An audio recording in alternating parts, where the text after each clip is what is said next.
اچھا، لوگ پوچھ رہے ہیں اور سب کے ذہن میں خیال آ رہا ہے کہ یہ اتنے پنڈی تک کیسے پہنچے، ملیر تک کیسے پہنچے، ہم انگیج کیوں نہیں کر رہے؟ انگیج کیا تھا ہم نے رات کو کہ 3:30 بجے لاہور کے اوپر انگیج کیا تھا، بٹ اس کے انگیجمنٹ کے فوراً بعد جو ہمارا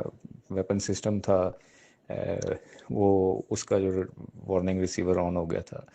وچ مینس کہ وہ ڈیٹیکٹ ہو گیا تھا، جس کو ہمیں پھر شفٹ کرنا پڑا۔ یہ جو ڈرونز آ رہے ہیں ان پہ E S M suit mounted ہے۔ ان کا پرپز ہے کہ یہ ہمارے گراؤنڈ بیسڈ ایئر ڈیفنس کی ریڈیشنز کو ڈیٹیکٹ کریں، اور ڈیٹا لنک کے پیچھے یہ ہماری لوکیشنز کو ٹرانسمٹ کر دیتے ہیں کہ جو ان کے کمانڈ سینٹر کو، کہ کہاں سے ان کو ہم نے لاک کیا ہے، جس کی وجہ سے ہمارے گراؤنڈ بیسڈ ایئر ڈیفنس کے جو سسٹمز ہیں، لو میڈز ہیں، ہائی میڈز ہیں، ان کی لوکیشن ڈسکلوز ہو جائے گی۔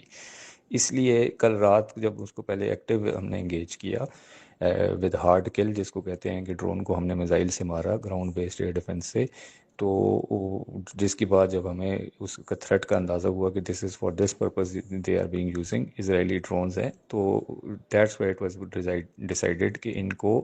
Long range air defence systems جو کہ میزائل گائیڈنس سسٹمز پہ ورک کرتے ہیں اس پہ ہم نے نہیں انگیجمنٹ کرنی۔ ان کو آئدر ہم نے سافٹ کل جس کو ہم کہتے ہیں تھرو جیمنگ ان کو گرائیں، یا پھر یہ جب ذرا نزدیک نیچی رینج میں آئیں تو ان کو ہم اپنے اور لیکن ویپن سسٹمز اور جو گن ویپن سسٹمز ہیں ان سے ہم ان کو شوٹ ڈاؤن کریں۔ تو یہ پروب کر رہے تھے، اور یہ پروب کرتے ہوئے یہ لوئٹر ہوئے ہیں، but they have been continuously monitored. ان کا روٹ آنے کا سارا وہ کر رہا تھا، بٹ اس کو انگیج تھرو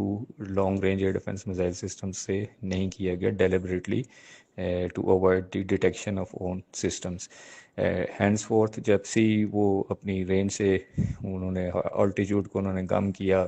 تو مزید روبس ایز سیڈ ہندی لینگویج کے ٹرول کرنے کے لیے، وہ کرنے کے لیے، تو اس میں پھر ہم نے ان کو جو ایک ایک گن سے، اور لیکن ایک ایک گن سے ان میں ان کو کرایا۔ Thank you.